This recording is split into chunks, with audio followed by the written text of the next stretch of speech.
Selamat pagi anak-anak kelas 6. Hari ini kita akan melanjutkan materi tentang perkalian dan pembagian bilangan bulat. Sebelumnya, Bu Novi akan menyinggung penjelasan dari video yang Bu Novi kirimkan. Sifat operasi hitung. Ini Bu Novi jelaskan karena ada kaitannya anak-anak dalam hitung campuran nanti. Ada 3 sifat operasi hitung dalam matematika. Yang pertama, sifat komutatif atau pertukaran artinya. Ya, itu berlaku pada penjumlahan dan perkalian anak-anak. Apa artinya ditukar? Contoh, jika 8 kali 3 kalau kita balik kita tukar jadi 3 kali 8 hasilnya ini sama. Ya. Mengapa kok tidak berlaku dalam pengurangan dan pembagian? Karena kalau pengurangan dan pembagian ditukar hasilnya berbeda anak-anak. Contoh ya, misalnya ada 8 dikurangi 3, itu hasilnya tidak sama dengan 3 dikurangi 8. Coba kita buktikan, kita hitung. 8 dikurangi 3 itu sama dengan 5. Kalau 3 dikurangi 8 sama dengan negatif 5. Nah, ini tidak cocok. Maka sifat ini pertukaran tidak berlaku di pengurangan dan pembagian. Ya, gampang ya, ditukar hasilnya sama, itu pertukaran. Kemudian nomor 2, asosiatif, artinya adalah pengelompokan. Ini juga berlaku hanya di perkalian dan penjumlahan. Ya, misalnya ada soal seperti ini anak-anak. Kita bisa mengelompokkan, ya, boleh yang diberi kurung yang depan atau yang belakang. Kelompokkan angka agar kalian lebih mudah menghitung. Maka kalau soal seperti ini Bu Novi mencoba menyelesaikan seperti ini. 8 tambah 7 dulu dikurung. Kalau dikurung berarti itu tandanya dikerjakan lebih dahulu. Lalu baru ditambah 9. 15 ditambah 9 24. Ya, ini salah satu contohnya. Nanti di video juga ada contoh lainnya. Ya, jadi dikelompokkan boleh yang dikurung yang depan atau yang belakang. Itu adalah sifat asosiatif. Terakhir, ya, sifat distributif atau penyebaran. Disebar bagaimana itu? Ya, ini ya, berlaku juga pada perkalian anak-anak. Ya, contoh, kalau ada hitung campuran ini anak-anak. 5 dikali 4 tambah 3. Ya, 5 dikali 4 dulu. Tulis 5 dikali 4. Karena ini tandanya di sini tambah, maka di sini juga tambah. Ditambah 5 dikali 3. Baru kita hitung hasilnya masing-masing kalau mau dilanjutkan. 20 ditambah 15. Ketemu 35. Ini contoh menyelesaikan soal dengan cara distributif. Kalau pengurangan bagaimana? Ini bisa dilakukan dalam kali dan tambah dan kali dan kurang, ya. 3 dikali 9 dulu ditulis, lalu kurang, pengurangannya letaknya di sini, baru 3 dikali 2. Besok kalau ada soal tentang selesaikanlah dengan cara distributif atau penyebaran seperti ini ya anak-anak. Baik, itu tadi penjelasan dari video yang Bu Novi berikan linknya. Sekarang kita kaitannya dengan lanjutan materi perkalian dan pembagian bilangan bulat. Ada pedomannya anak-anak. Ini dititeni ya. Intinya kalau perkalian dan pembagian ngitungnya seperti kali dan bagi biasa. Tapi ada tandanya karena nilainya ada yang positif, ada yang negatif. Jika tandanya sama ya anak-anak, hasilnya mesti positif. Tandanya sama itu contohnya jika bilangannya bagaimana? Kalau ketemu positif sama positif, 2 kali 2 ya positif 4. Nah, 6 bagi 2 langsung 3. Sama-sama positif tidak masalah ya.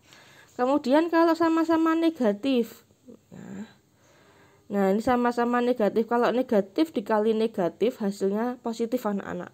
Dieling-eling ya ini ya. Kemudian negatif dibagi negatif hasilnya positif.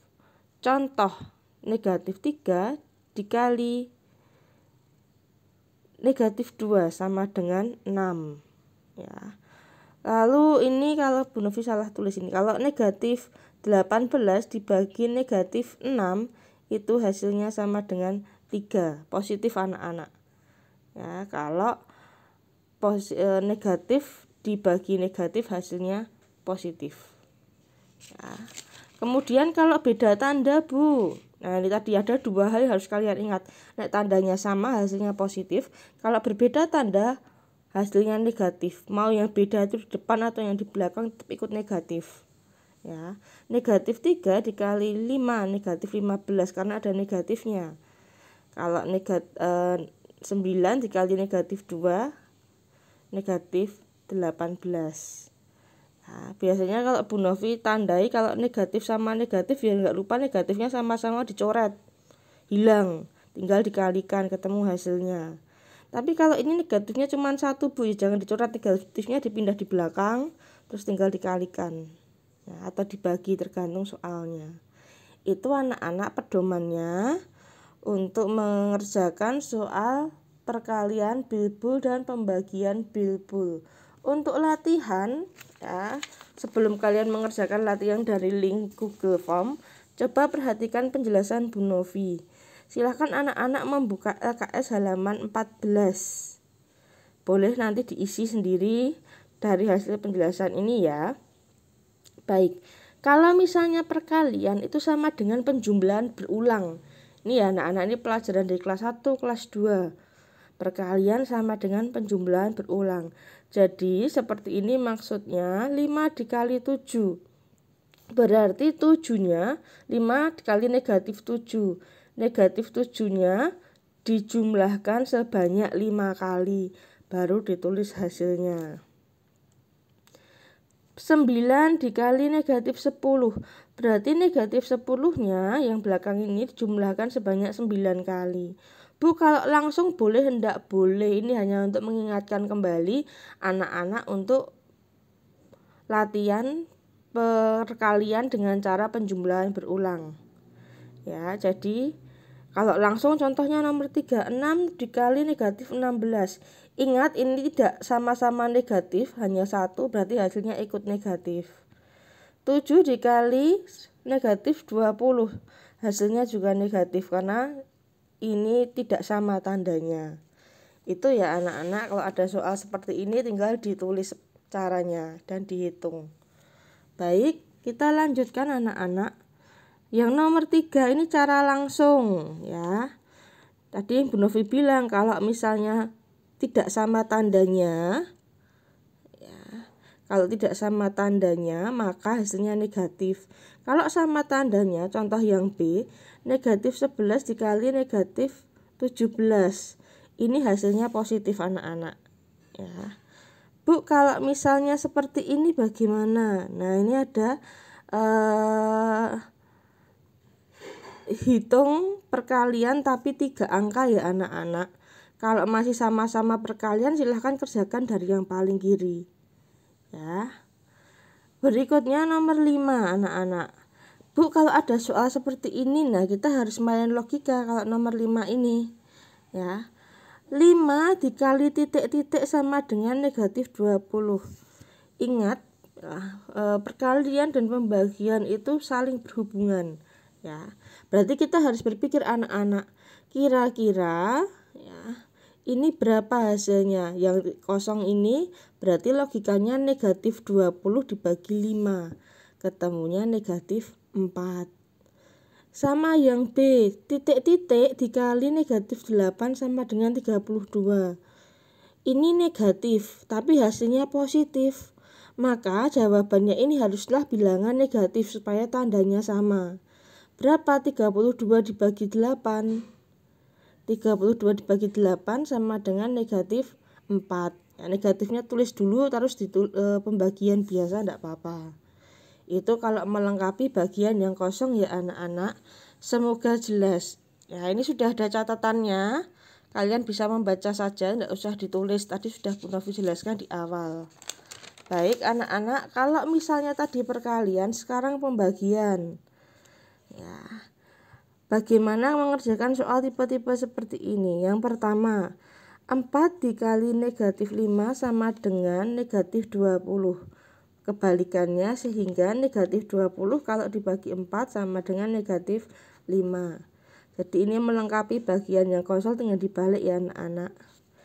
Nomor 3 sama ini anak-anak, kalau tandanya sama hasilnya positif, kalau tandanya beda ini negatifnya pindah ke belakang tinggal dibagi biasa ya. Kemudian soal nomor 4 ya, kalau ada soal seperti ini bagaimana, apa itu P? P itu adalah jawaban yang belum diketahui, simbolnya bisa P, bisa X, bisa A, tergantung pembuat soalnya ya. 36 dibagi P sama dengan negatif 4. P-nya berapa? Nah, kalau di sini P-nya hasilnya negatif, maka di sini pembaginya otomatis bilangannya negatif. Tulis dulu negatif ya P. 36 bagi 4 itu 9, berarti negatif 9. Sama ini anak-anak, ini negatif, hasilnya juga negatif, berarti pembaginya mesti positif. Jangan negatif, kalau pembaginya ini negatif hasilnya positif. 56 dibagi 8. Terus ininya negatifnya pindah depan sini, pindah yang jawabannya. Negatif 8. Seperti itu anak-anak cara mengerjakannya. Maka Bu Novi selalu bilang perkalian itu wajib hafal. Kalau perkalian hafal, pembagian itu bisa mengikuti langsung anak-anak ya. Kemudian soal nomor 5, ini soal yang bisa menimbulkan banyak jawaban. Tulislah 5 operasi pembagian atau 5 soal yang hasilnya negatif 12. Kita harus mencari angka-angka berapa kalau yang dikalikan hasilnya ini. Ini contohnya, nanti kalian bisa tulis juga sebagai bahan untuk siapa tahu besok belajar atau mengulang pelajaran di rumah. Negatif 3 dikali 4 hasilnya ini, negatif 2 dikali 6 hasilnya ini, dan seterusnya, banyak kemungkinan lainnya. Baik, itu anak-anak penjelasan Bu Novi tentang sifat-sifat operasi hitung campuran dan juga perkalian dan pembagian bilangan bulat. Semoga dapat membantu anak-anak untuk lebih jelas memahami materi. Jangan lupa latihan hari ini bukan dari LKS ini hanya untuk membantu menjelaskan, tapi latihannya dari link Google Form yang Bu Novi kirimkan. Terima kasih anak-anak, tetap semangat ya. Sampai jumpa hari Senin. Nanti hari Senin kita ada Zoom untuk pembahasan dan penjelasan tanya jawab soal matematika. Terima kasih.